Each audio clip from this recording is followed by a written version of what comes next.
Aurangabad crime branch police ने एक बड़ा इंकशाफ किया है। औरंगाबाद क्राइम ब्रांच पुलिस की कार्रवाई में एक घर पर जब छापा मारा गया तो ये हैरानकुन नज़ारा सामने आया, मानो हथियारात का ख़जाना उबल पड़ा हो।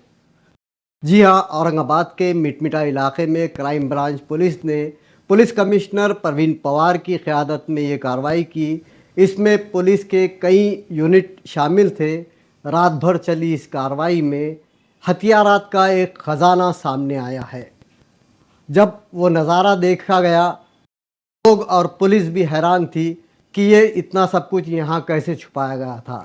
इस छापे में तकरीबन 5 करोड़ 29 लाख रुपए नकद मिले हैं। उसका हथियारात की एक पूरी खेप है, जिसमें राइफ़ल है, पिस्तल है, तलवारें है।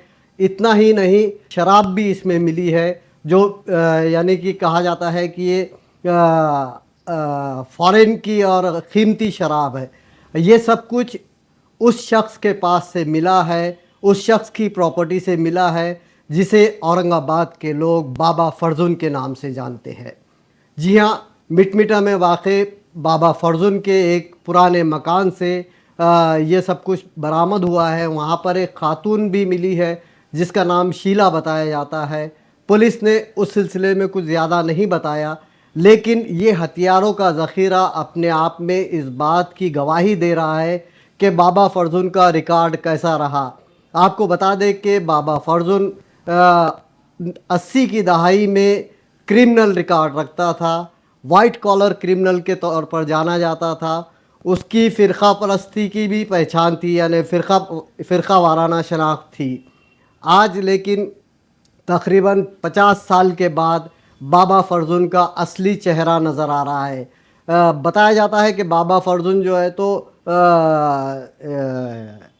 यूनियन लीडर था, लेबर कॉन्ट्रैक्टर था, लेकिन ये हथियारात उसके पास कहाँ से आए और इतना बड़ा ज़ख़ीरा जमा करने की क्या वजह रही, इनका इस्तेमाल किन चीज़ों में होता रहा, और ये सब कुछ 50 साल तक पुलिस की नज़र से कैसे ओझल रहा, ये अपने आप में बड़ा सवाल है।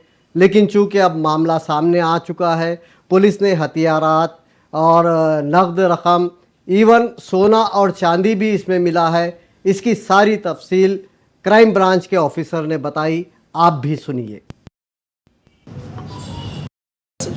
10 जुलाई को एक इन्फॉर्मेशन ऐसी मिली थी कि छावनी पुलिस स्टेशन के एरिया में, मिटमिटा एरिया में एक घर है जहां पर बड़े पैमाने में बेहिसाबी कैश और वेपन्स रखे गए हैं। यहां पर छत्रपति संभाजीनगर के पुलिस आयुक्त श्री प्रवीण पवार सर के मार्गदर्शन में क्राइम ब्रांच की टीम ने वहां पर रेड की तो पता चला कि वहां पर 5 कोटी 26,29,000 की कैश और बड़े पैमाने में 6 वेपन्स, जिसमें कि 2 पिस्टल्स है और 4 राइफल्स है, चाकू, छुरे, तलवार भी वहाँ पे हस्तगत की गई है, जिसमें सोना चांदी इसकी भी वैल्यूएशन उसमें ऐड है। और यहाँ पर जो व्यक्ति है बाबा फर्जुन अर्देशीर दोरडी, इसका ये खुद का घर था जिसकी डेथ पिछले महीने में डायबिटीज़ के कारण हुई थी। इस पर 4 ऑफेंस भी अलग अलग पुलिस स्टेशन में रजिस्टर किए गए हैं, जो कि 1980s में कामगार यूनियन का अध्यक्ष भी रह चुका है। सर, इस मामले में कितने लोगों को गिरफ्तार? अभी तक इसमें उसकी जो सेकंड वाइफ है शीला साड़वे, जो वहाँ पर मौजूद थी, उसे हमने ताबे में लिया है और इन्वेस्टिगेशन जारी है। सर, इसके अलावा कुछ आर्म्स वगैरह कुछ मिले? इसमें 6 आर्म्स मिले हैं, जिसमें 2 पिस्टल है और 4 राइफल है।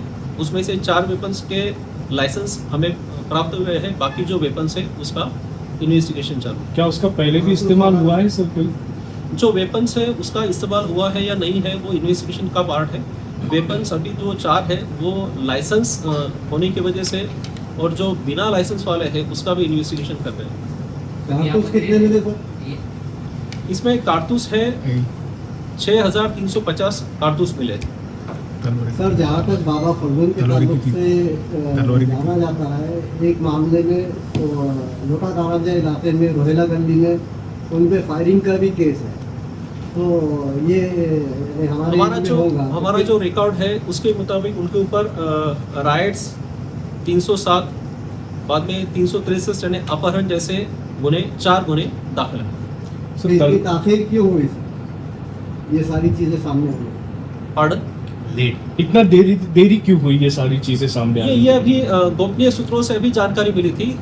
जैसे ही हमें जानकारी मिली वैसे ही हमने उसको चेक किया तो हमें ये बड़ी पैमाने में वेपन्स भी मिले। कुछ तलवारें वगैरह भी मिली? हाँ, इसमें तलवारें मिली है, चाकू मिले हैं, गुप्ती भी मिली है इसमें।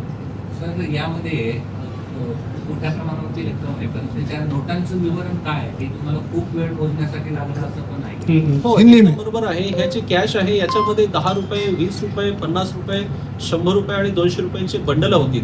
एवढी मोठी रक्कम जी कोट्यावधीमध्ये होती त्यासाठी आमची टीम सकाळी 4 वाजतापासून रात्री उशिरापर्यंत विविध 5 वेगवेगळ्या मशीनद्वारे ही नोटांची रक्कम आम्ही मोजली आहे आणि त्याचा पंचनामा देखील करून ती जप्त करण्यात आलेली आहे.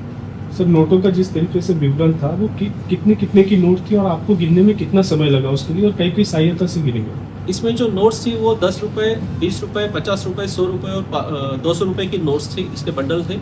इसको हमने अलग अलग 5 मशीन्स के द्वारा हमने गिना है.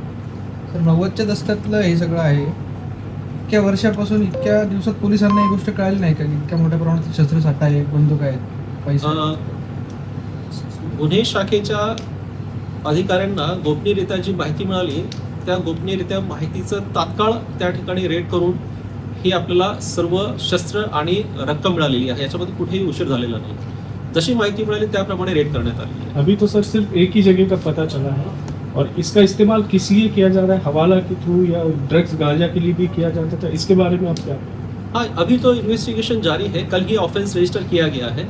अभी इन्वेस्टिगेशन में अब पूरी चीज़ें हमें सामने आएगी और जैसे ही सामने आएगी मीडिया को उसके बारे में सूचना दी जाएगी. इन्कम टॅक्स डिपार्टमेंटला काय कळवलं आहे आणि ही रक्कम आता ती हस्तांतरित केली जाणार आहे की आणखी काय काय केलं जाईल? पुढील कायदेशीर कारवाई आम्ही इन्कम टॅक्स डिपार्टमेंटला सुद्धा कळवलेली आहे. आता पुढची जी कामकाज आहे ते सुद्धा याच्यामध्ये करणार आहे. सर वो जो जहाँ पे कार्गो उसका वो एकदम इतना गोपनीय था कि कोई भी आम इंसान वहाँ तक नहीं जा सकता. नहीं, ऐसा कुछ नहीं है. ये रोड को लग के ही 150 मीटर के अंदर उसका घर है. ऐसा जंगल में घर है या ऐसा कुछ नहीं है. सर वो पूरा एरिया मिलिट्री का एरिया बोला जाता है, तो आपको कुछ मिलिट्री से अभी तक कोई पत्र या दस्तावेज मिले हैं कुछ? नहीं, कल ही ऑफेंस रजिस्टर हुआ है तो अभी तक हमें ऐसे कुछ पत्र हासिल नहीं है. ठीक है सर, थैंक यू. इसमें और एक मैं ऐड करना चाहूँगा. इसमें जो हमें सोना मिला है, ये सोना और चांदी भी इसमें मिला है. 151 ग्राम सोना है और 3.9 kg चांदी मिली है. Thank you.